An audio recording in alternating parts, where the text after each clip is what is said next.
الولد ده اكتشف إن تمثال التنين اتحول لحاجة حية. التنين لف ديله حوالين صباع الولد وفجأة اتحول لخاتم. ساعتها كاجي كان فرحان جدا علشان أخيراً لقى الشخص اللي بيدور عليه من زمان.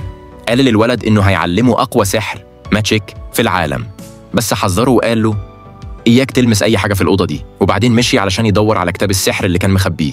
وفجأة ظهرت عروسة روسية وطارت ووقعت عند رجلين الولد الفضولي.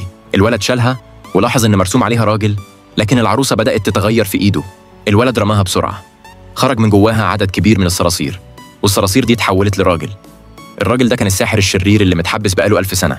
والولد من غير ما يقصد فك الحبس بتاعه. الساحر كان هيهجم على الولد، بس كاجي لحقه في آخر لحظة ودخل علشان يوقفه ويحاول يحبسه تاني. الاتنين دخلوا في مواجهة سحرية، وكانت المواجهة متكافئة. وفجأة ظهرت عروسة روسية تانية وراحت ليد الولد. الساحر ظهر تاني فجأة، وفي آخر لحظة كاجي خرج من وسط النار وضرب الساحر وسجن نفسه معاه جوه وعاء سحري. بس كده قدر يحمي الولد اللي كان واقف مش مصدق اللي حصل.